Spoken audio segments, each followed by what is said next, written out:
అలానే వాళ్ళు వచ్చారు, స్పందించారు, వాళ్ళు తీయడానికి వచ్చారమ్మా. అంతేకాని ఇది ఉద్దేశపూర్వకంగా నాకేమి నవీన్ యాదవ్ పర్సనల్ ఫైట్ ఏం లేదు, పర్సనల్ ఎనిమీ కాదు, నాకేమి నార్మల్గా వాళ్ళు అన్నీ చేస్తారు. కానీ వాళ్ళని ఇంటరప్ట్ చేయడం కరెక్ట్ కాదు. జిహెచ్ఎంసీ స్టాఫ్ కాబట్టి నేను వచ్చాను.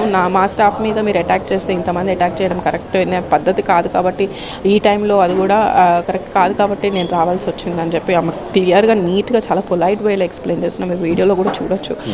ఆ అమ్మాయి అగ్రెసివ్ అయిపోయి మీరు ఇప్పుడు కట్అవుట్ తీస్తే రేపు ఇంకొకటి పెడతాం, ఏం చేస్తారో మేము కూడా చూస్తాం, మాది అధికారము, మేము అధికారంలో ఉన్నాము, మా ఇష్టం వచ్చినట్టు మేము పెడతాము, ఎవరు ఆపుతారో మేము కూడా చూస్తామని అమ్మాయి ఇష్టం వచ్చినట్టు మాట్లాడింది. అయినా కూడా సరే నేను చాలా సైలెంట్గా ఉన్నాను. ఈలోపు ఇంకొక అమ్మాయి వచ్చింది. ఇంకొక అమ్మాయి ఫుల్ తాగేసి వచ్చేసి బూతులు తిట్టడం మొదలుపెట్టింది. నేను ఇమీడియట్గా నాకు సీన్ అర్థమైంది. నేను మిర్రర్స్ ఎక్కిచ్చేసి పోలీసులకు ఫోన్ చేస్తాను. పోలీసు ఫోన్ చేసి పెట్రోలింగ్ కార్ పంపించండి, ఇక్కడ ఏదో అటాక్ అయ్యేటట్టు ఉంది అని అర్థమయ్యి నేను పెట్రోలింగ్ కార్కి పంపించాను. మా కారు ముందు కనీసం జరగనివ్వకుండా 30-40 మంది కారు చుట్టూతో మూగి ఫోన్లు పట్టుకొని రికార్డింగ్లు చేస్తూ ఉన్నారు. మేము కారు అద్దం గట్టిగా కొడుతూ సైడ్ మిర్రర్ని కూడా తిప్పేస్తూ చాలా కాళ్ళతో డోర్ని తంతు చేసింది. డోర్ ఇమీడియట్గా ఓపెన్ అయిపోయింది. ఓపెన్ అవ్వగానే ఇమీడియట్గా నన్ను లాగడానికి ప్రయత్నించింది. నా చెయ్యి కూడా ట్విస్ట్ చేసేసి నేను ఫోన్ చేస్తున్నాను, ఎస్ఐకి ఫోన్ చేస్తున్నా, ఇక్కడ పంపియండి అని అరుస్తున్నాను. పెట్రోలింగ్ కానీ పంపియండి, ఎమర్జెన్సీ అని చెప్పి అరుస్తూ ఉంటే కూడా మా సిఐని పిలుస్తావా, ఎమ్మెల్యేని పిలుస్తావా అని చెప్పి నా ఫోన్ లాక్కొని కూడా పగలగొట్టేసి నన్ను ఇంకా బయటికి లాగేసి ఒక ఇలా చెంప మీద అక్కడెక్కడ కొట్టి నన్ను బయటికి లాగడానికి దాడి జరిగిందని నన్ను కొట్టి ఇలా బయటికి లాగి నా చీర కూడా టోటల్గా కంప్లీట్గా నా చీర మొత్తం కూడా ఇప్పేసి ఇట్లా బ్లౌజ్ కూడా లాగేస్తున్నారు. మొత్తం అందరు చూస్తూనే ఉన్నారు. ఆ 30-40 మంది చూస్తూనే ఉన్నారు. జస్ట్ రికార్డింగ్ చేస్తున్నారు. కనీసం ఎవరు ఆపడానికి కూడా ప్రయత్నించలేదు. ఎందుకంటే వెంకట్ యాదవ్ ఉద్దేశపూర్వకంగానే వాళ్ళని పిలిచాడు. అక్కడ అంతమంది గ్యాదర్ అవ్వాల్సిన అవసరమే లేదు. అది ప్రీ ప్లాన్డ్గా వాళ్ళందరూ ప్లాన్ చేసి ఇది అటాక్ చేసింది. ఎందుకంటే అంత లేడీస్ ఆ టైంలో ఉండాల్సిన అవసరం ఏముంది? అది కూడా ఒక ఆఫీస్, అది వాళ్ళ ఇంట్లో పనోళ్ళు కాదు, ఏమీ కాదు, ఆఫీస్కి. అది కూడా కళ్ళు కంపౌండ్లో తాగిన లేడీస్ని పిలిపించి మరి ఇంత దారుణంగా ఒక మహిళ పైన, ఒక కార్పొరేటరా ప్రజాప్రతినిధి పక్కన పెట్టండి, ఒక మహిళ, అది కూడా ఒంటరిగా ఉన్న మహిళ పైన మీరు ఇట్లాంటి అటాక్స్ చేయడం అనేది ఎంతవరకు సబబో నాకు అర్థం కావట్లేదు. ఎందుకంటే ప్రభుత్వం రాగానే మాది అధికారము అన్నట్టు చేసింది కాక ఆ వీడియోని కూడా వాళ్ళే ట్రోల్ చేయడం స్టార్ట్ చేశారు. మీడియా గ్రూప్స్లో పెట్టారు. ఆ గ్రూప్స్, అన్ని groups, WhatsApp groups, social media అంతా కూడా వైరల్ చేస్తున్నారు. అసలు ఇది ఏంటి అంటే మేము అంటే డైరెక్ట్గా మెసేజ్ ఇస్తున్నారు ఆ పబ్లిక్కి, మేము అధికారంలో ఉన్నాం, మేము కార్పొరేటర్ అయినా సరే మేము వదలలేదు, ఇది మేము చేసిన పని కాబట్టి ఎవరైనా మా జోలికి వస్తే ఇలానే జరుగుతుందని భయభ్రాంతులకు గురి చేస్తున్నారా బీఆర్ఎస్ కార్యకర్తల్ని, నాయకుల్ని కానీ, లేకపోతే ఏ ఉద్దేశంతో వాళ్ళు వీడియోని వైరల్ చేస్తున్నారు అనేది కూడా అర్థం కావట్లేదు.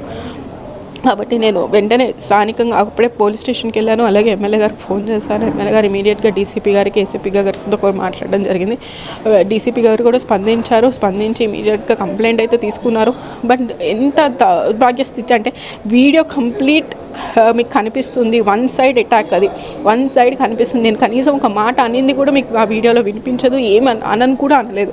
అట్లాంటిది రివర్స్ నా పైన కూడా కంప్లైంట్ చేయడం అనేది నిజంగా చాలా బాధాకరమైన విషయం. ఇది ఒక పక్కన ఇన్సల్ట్ అయ్యిందని బాధపడాలా, లేకపోతే నేను ఏం అనకపోయినా ఇట్లా నా పైన ఇలా రివర్స్ కంప్లైంట్ చేస్తున్నారని బాధపడాలా, అసలు నాకేం అర్థం కావట్లేదు. ఎందుకంటే ప్రభుత్వం అధికారంలో ప్రజల అధికారం ఇచ్చింది ప్రజాసేవ కోసం, కానీ ఇలా పొజిషన్ని ఎదుర్కోవడానికి కాదు, లేకపోతే ఆ పొజిషన్లో ఎవరైతే ఉన్నారో వాళ్ళ మీద దాడులు చేయడానికి కాదు. ప్రజాపాలనలో ఏదైతే ప్రజాపాలన అని ప్రభుత్వం అధికారంలోకి వచ్చిందో కాంగ్రెస్ ప్రభుత్వం, ప్రజాపాలన మీద, ప్రజా సంక్షేమాల మీద మీరు స్పందించాలి, కానీ ఇలా ఇటువంటి దాడులు చేసి ఎవరిని భయభ్రాంతులకు గురి చేస్తున్నారు అనేది నాకు అర్థం కాని విషయం. కాబట్టి మీ ద్వారా ముఖ్యమంత్రి గారిని కూడా నేను కోరుకుంటున్నాను, ఇది నా సిన్సియర్ రిక్వెస్ట్.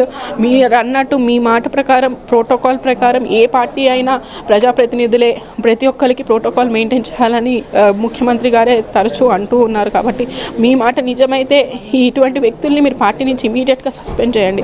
ఎందుకంటే మీ అధికారాన్ని చూపించే వాళ్ళు ఇలాంటి దాడులు చేస్తున్నారు. మాది అధికారం కాబట్టి మేము ఏం చేసినా పర్వాలేదు అనే ధీమాలో వాళ్ళు ఉన్నారు. కాబట్టి ఆ వీడియోని వాళ్ళే ట్రోల్ చేస్తున్నారు, డైరెక్ట్గా మెసేజ్ ఇస్తున్నారు, ఇది మేము చేసే పని, అని మా కార్యకర్తలకి ఇండైరెక్ట్గా మహిళా కార్యకర్తలు కానీ లేకపోతే మామూలు కార్యకర్తలు కూడా బయటికి రావడానికి భయపడుతున్నారు.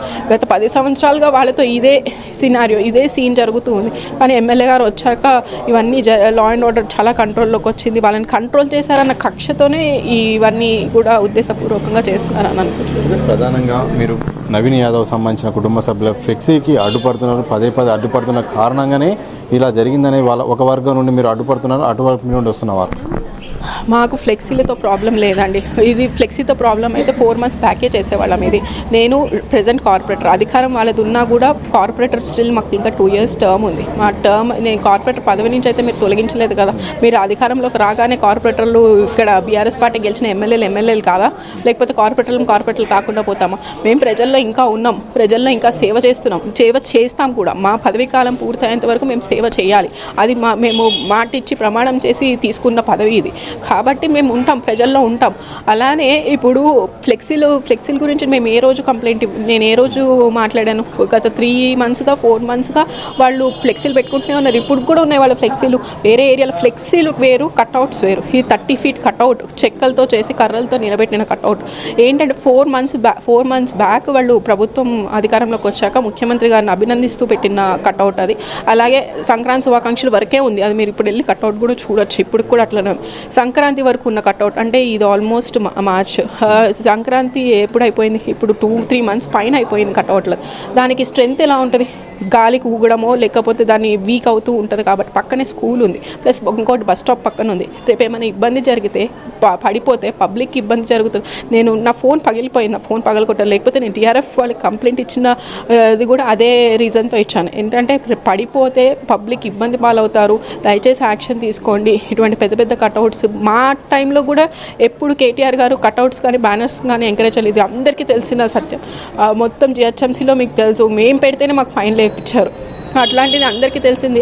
ఇప్పుడు సరే ప్రభుత్వం మారిని, వాళ్ళకి కట్అవుట్లు కావాలి, బ్యానర్లు కావాలి, పబ్లిసిటీ కోసం ఏమైనా చేసుకోవచ్చు, కాదని చెప్పట్లేదు. కానీ అయిపోయిన తర్వాత జిహెచ్ఎంసీ రూల్స్ అనేవి మనం కూడా ఫాలో అవ్వాలి కదా. ఇప్పుడు మీరు పెట్టుకున్నారు, పబ్లిసిటీ చేసుకున్నారు, అయిపోయింది. ఆ కార్యక్రమం అయిపోయాక కట్అవుట్స్ తీసేయాలి. మళ్ళీ నెక్స్ట్ కార్యక్రమం వస్తే మళ్ళీ పెట్టుకుంటారు. కానీ అదే కంటిన్యూషన్గా ఉండాలి. కేవలం ఒక కట్అవుట్ కోసం, ఒక బ్యానర్ కోసం ఒక మహిళ పైన దాడి చేయడం ఎంతవరకు సబబని నేను మీ ద్వారా వాళ్ళని అడుగుతున్నాను.